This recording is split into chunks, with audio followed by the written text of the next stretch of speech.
and it's not something that a general homeowner is going to know. So I urge you to go check your panels right now. We get a lot of comments on our videos, and we read everyone and we answer everyone unless it's rude or maybe we don't quite know how to answer it, and we'll usually give a thumbs up or a heart or something like that. But I got a comment the other day about a video I did for the generator hookup to the house, and I just didn't know how to process it, so I sat on it for a couple of days. So the comment involved our generator transfer switch. So I'm going to take off this cover, but I showed our transfer switch lockout here. And what this does is this prevents you, when you have a generator hooked up to your house, from backfeeding the electrical grid and potentially harming a linesman that might be working on your lines. I'm not going to go over all the ins and outs of how to power the house with a generator. I've got 3 different videos on that.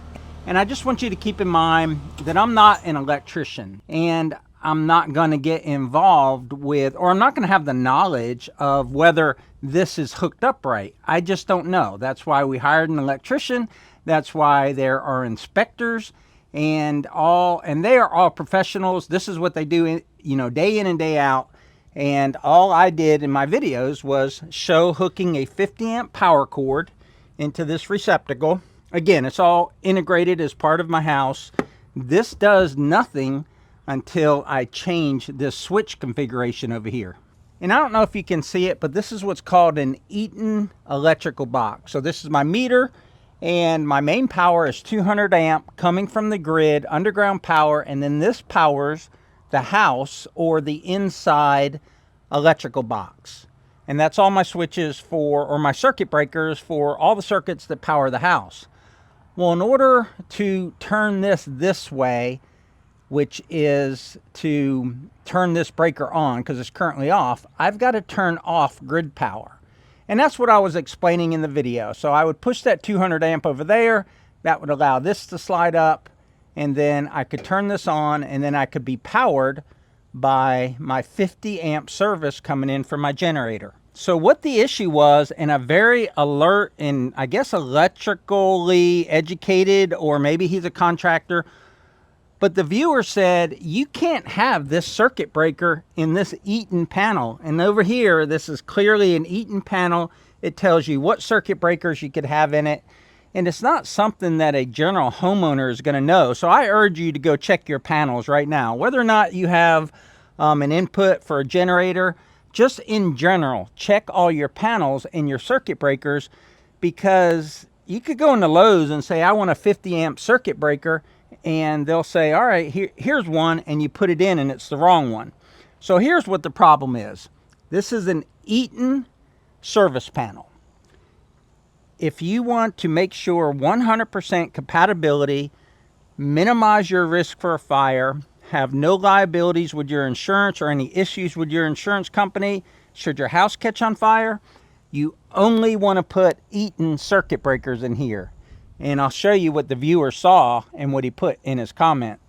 And I'm going to be 100 transparent here. When I first read his comment, because we do get those negative and nasty comments, and I try to like think about it from that person's perspective, because sometimes emails and text and comments come across differently than if someone were to say it in person. So we get so many comments, we get so many emails, we just got to kind of take a breath and just try to interpret what the person's trying to say. So I let it sit there. I read it, then I read it again the next day, and then I read it, and I wanted to say this was installed by an electrician.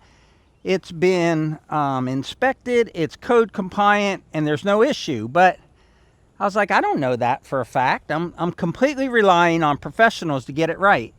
And let's face it, professionals are busy.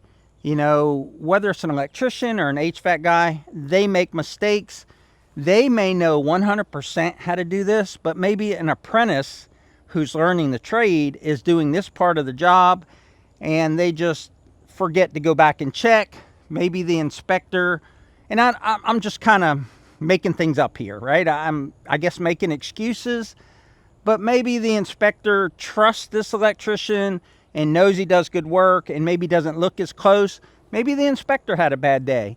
But for whatever reason, this was missed and it was caught by a viewer.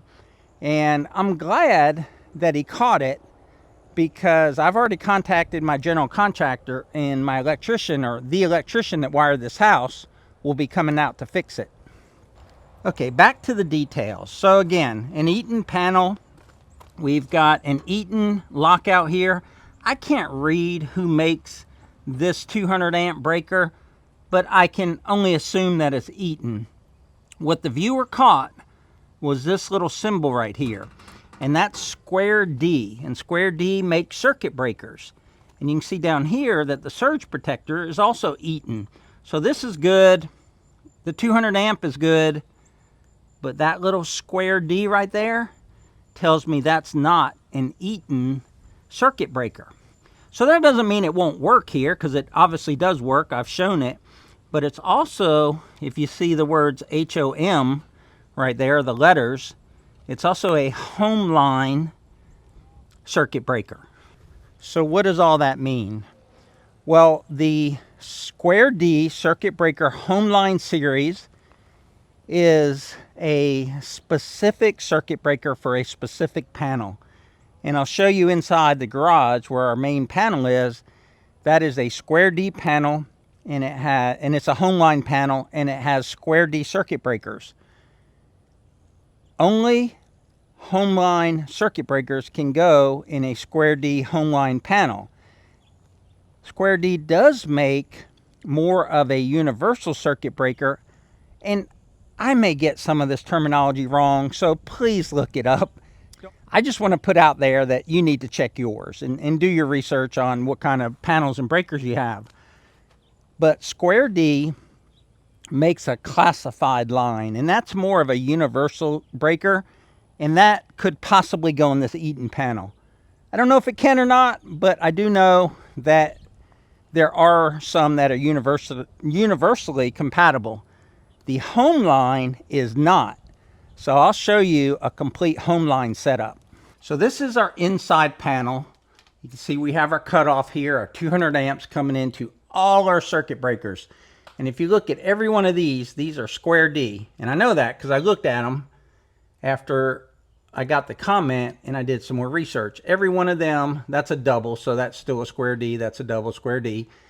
And if you come over here, and you probably can't read it, it says this is a Homeline Load Center, whatever, HOM, and that means Homeline, and that means you see HOM right there on that breaker, see HOM on this breaker. That means that this Homeline panel can take Square D Homeline circuit breakers.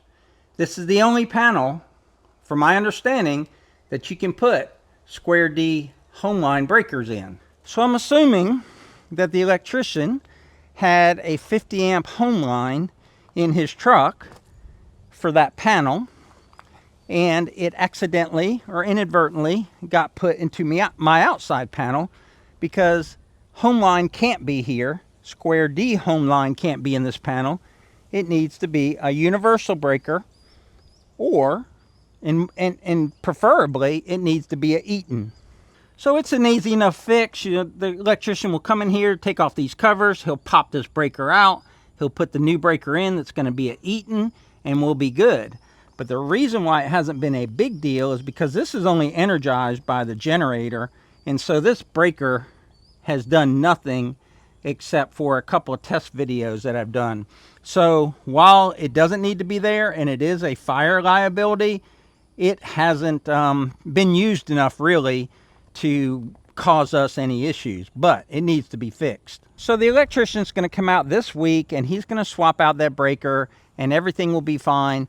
But I felt like I needed to make this video for a couple reasons. One, I wanted to let our viewers know that we like to interact with you, and we don't dismiss your comments. Sometimes it just takes us a minute to process them. And we're not experts by any means. We like to say we are not a how-to-do channel, but we are a how-we-do channel. But we never want to lead anyone astray on very, very important systems and subsystems like electrical systems. There's just too much at stake here between your house and, you know, the precious lives that are in that house and your pets and things like that. So it takes us a minute sometimes to process a comment, but when you guys are right, we like to tell you that you're right, and we like to thank you. So we thank that viewer that put that comment in there. I've already replied to the comment now that I've done my research and said, hey man, thanks. I didn't know that. And that's why I'm making this video, because maybe you don't know it. And it could be, you know, you bought a house recently, or you've been in a house for a long time and that breaker's been working fine, but that doesn't mean it couldn't potentially be an issue. In fact, when we sold our old house, it had a panel in it that was known to cause fires.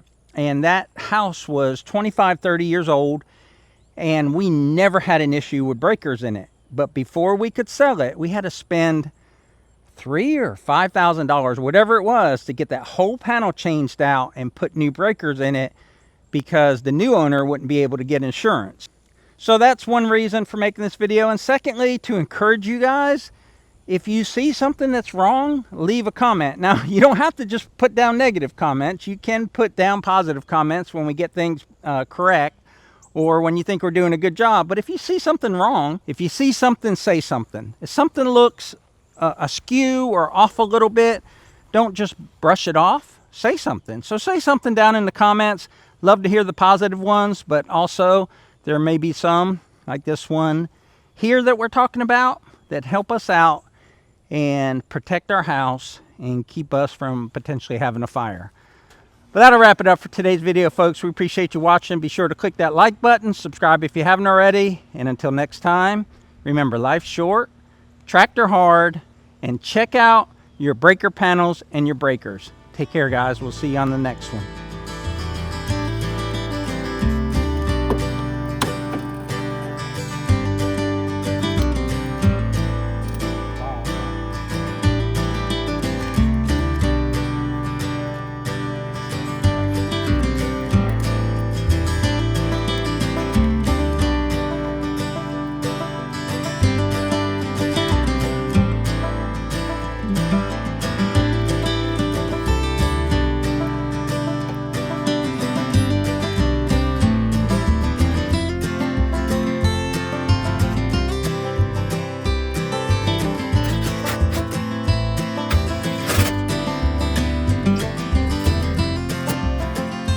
Maybe 2 minutes.